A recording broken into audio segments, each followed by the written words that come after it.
Hi, welcome to Bella's kitchen. ఈరోజు చిక్కుడుకాయలతోటి ఒక రెసిపీ చూపిస్తానండి. ముందుగా ఆనియన్స్ 2 తీసుకోండి, తర్వాత టమాటో 2 తీసుకోండి, చిన్న చిన్న ముక్కలుగా కట్ చేసుకుని, తర్వాత చిక్కుడుకాయలు చిన్న చిన్న ముక్కలుగా కట్ చేసుకుని పెట్టుకోండి. తర్వాత ఒక స్టవ్ వెలిగించుకొని ప్యాన్ పెట్టుకోండి. నేను ఈ మట్టి పాత్రలో వండుతున్నానండి. చాలా టేస్ట్ బాగుంటుంది. ఇందులో కొంచెం ఆయిల్ వేసుకొని మనం కట్ చేసి పెట్టుకున్న ఆనియన్స్ అన్నీ వేసేసుకోండి. అవి మంచిగా ఫ్రై అయ్యాక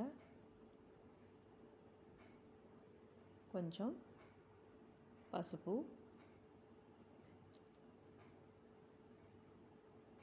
కొంచెం సాల్ట్ కూడా వేసేసుకొని మంచిగా ఫ్రై చేసుకోండి. ఈ కర్రీ చాలా హెల్దీ కర్రీ అండి. ఇలాగా గ్రీన్ కలర్లో గింజలతో ఉన్న ఏ ఫుడ్ అయినా సరే హెల్త్కి చాలా మంచిదండి. రెగ్యులర్గా చేసుకుంటూ ఉండండి. ఈ సీజన్లో వస్తుంటాయి చిక్కుడుకాయలు బాగా. తర్వాత కొంచెం పుదీనా, కరివేపాకు వేసేసుకొని మంచిగా ఫ్రై చేసేసుకోండి. కొద్దిగా ఇందులో షుగర్ వేసుకోండి, అంటే ఒక స్పూన్ కాదు, ఒక హాఫ్ స్పూన్ వేసుకోండి. కొంచెం కారము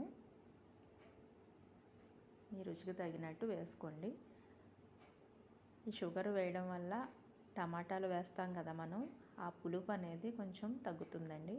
తర్వాత చిక్కుడుకాయలన్నీ కూడా ఇలాగ వేసేసుకొని ఒకసారి కలిపేసుకొని మూత పెట్టుకొని మగ్గించుకోండి.